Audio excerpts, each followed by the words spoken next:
મૂળાંક 3ના જે લોકો છે તેમના માટે આ વર્ષ કેવું રહેશે? મૂળાંક 3 એટલે કોઈ પણ મહિનાની 3, 12, 21 કે 30 તારીખે જન્મ હોય તો એનો મૂળાંક 3 હોય. 3 નંબર એટલે એનો જે પ્લાનેટ છે એ ગુરુ છે. ગુરુ છે એ 3 નંબરને રૂલ કરે છે. એ લોકો ન્યૂ કાંઈ સ્કિલ્સ શીખી શકશે. કાંઈ પણ એ શીખવું હોય તો, કોઈ આઈડિયાઝ હોય તો એને રિયાલિટીમાં કન્વર્ટ કરી શકશે. ધાર્મિક યાત્રા કરી શકશે. જોબ ઓપોર્ચ્યુનિટી આવી હોય કોઈ સારી તો 2 વાર ક્રોસ વેરીફાઈ કરીને એક્સેપ્ટ કરે. જે લોકોના મેરેજ નથી થયા એ લોકોને મેરેજ થવાના બી ચાન્સીસ છે. કોઈ કપલ બેબી પ્લાન કરતું હોય તો હસબન્ડ કે વાઈફ બેમાંથી કોઈનો બી જો મૂળાંક 3 હોય તો એ લોકો આ વર્ષે બેબી પ્લાન કરી શકે. મૂળાંક 3 વાળા વ્યક્તિઓએ આ વખતે કઈ વસ્તુઓ અવોઇડ કરવી જોઈએ, કઈ વસ્તુનું થોડુંક ધ્યાન રાખવું પડશે એમને?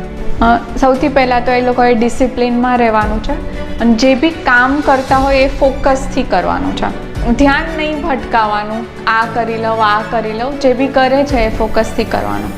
તેમના માટેની કઈ એવી સ્પેશિયલ રેમેડી? તો પોતે રિલિજિયસ થઈ શકે, પછી ધાર્મિક પુસ્તકો ડોનેટ કરી શકે, અને પંડિતજી હોય અથવા તો પૂજારીજી છે તો એને યલ્લ વસ્તુઓ આપી શકે.